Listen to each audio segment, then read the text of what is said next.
What's going on, everybody? Just figured I would make this video in case there's a gap in my videos. I think I can get enough content to where there won't be any gaps, but I just figured I'd make a video and let everybody know my situation. So I was born with absent pulmonary valve syndrome with tetralogy of Fallot. It's called. It basically means there's I didn't have a functioning pulmonary valve, and my heart had a bunch of other issues, like there was a hole in my heart and so on and so forth. So I had to have open heart surgery when I was 3 months old. I survived that. I had to have it again at 4 years old. Survived that, obviously. And then when I was 17. And then in 2020, I also had a pulmonary valve replacement, but it wasn't a full-blown open heart where they cut you open. It was, they went through my leg. They're able to do that now. And then in 2024, from a cut in my hand, apparently, I got a really bad infection. I was septic. If my wife wouldn't have taken me to the ER, they said I probably would have died that night. So I ended up with endocarditis, which is an infection. I was in the hospital for over 4 weeks, I think. Now I'm on lifelong antibiotics and lifelong blood thinners to combat that infection. And I really haven't felt good since I've had that infection. It's hard to do pretty much anything. I get extremely tired. I work in short bursts a lot of the time. Generally don't feel great because of the amount of antibiotics that I'm on daily. But anyway, that's fine. I'm alive. I'm still here, so it is what it is.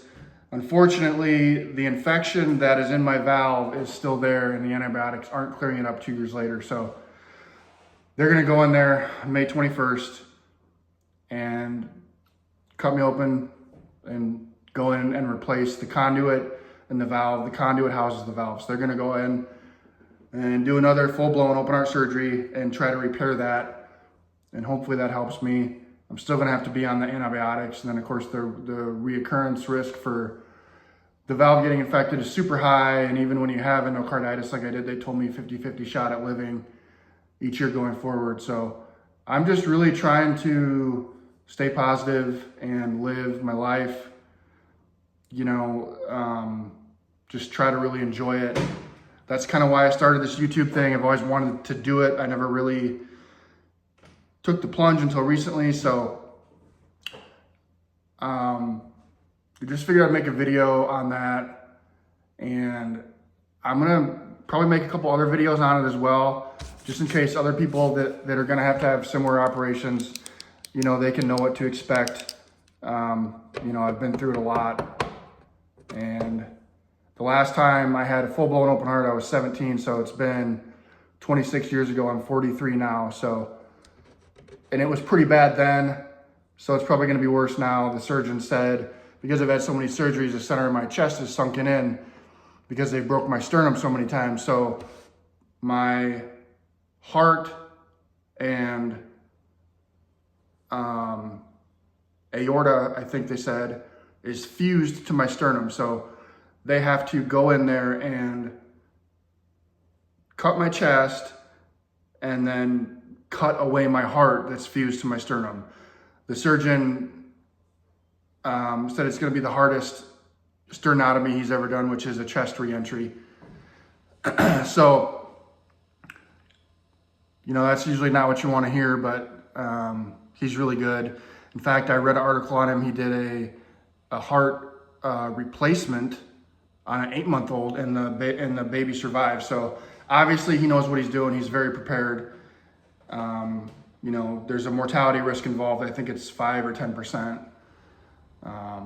It'll be a 10-day hospital stay, 6 to 8 weeks, can't lift over 5 pounds, can't drive for 6 to 8 weeks. If it goes smooth, hopefully there's no complications. So hopefully, you know, I have the surgery, I get through the hospital stay, I get home, maybe a week after I'm home, maybe I can come back out here and maybe try to do something, maybe paint some panels or something. You know, obviously nothing heavy, nothing over 5 pounds, which really sucks. And I hate not being able to drive, but it's out of my hands. I just, you know, have to deal with it. I keep clicking this pen. So yeah, and then also, you know, I have back issues also. I broke my back when I was 20 years old in a car accident. And I actually have an x-ray here. I'll show it to you guys. Now all x-rays are digital, but this was, is there a date on there? I don't see a date exactly, but anyway, so that's from all my past open heart surgeries. That's my spine, where my sternum is. So they've wired my chest shut 3 different times. And then when I was in the car accident, I shattered that vertebrae behind there. So they cut off half a rib and fused the broken vertebrae and then built a cage around it. And that metal is still in my back currently. But when I got endocarditis, little pieces of infection broke off and landed in my back and in this hardware, and it just was super painful. I ended up getting osteomyelitis and, you know, could barely walk for quite a while. So, you know, that's, I just wanted to let everybody know that's where I'm at. And I know there's people that have it worse. Look at that hair, jeez. But it's, you know, it's my situation. It is what it is. And I'm just gonna stay positive and work my way through it and get back to painting and get back to doing the video stuff. Like I said, I'm gonna try to shoot a bunch of videos beforehand. So I have some that'll be set to drop hopefully once a week. So there won't be any, you know, big gaps or anything. But again, thanks for all the support.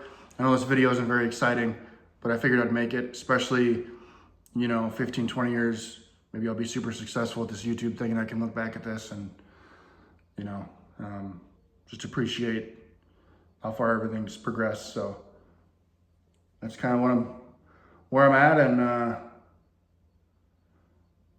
yeah, thanks for watching. I really appreciate it.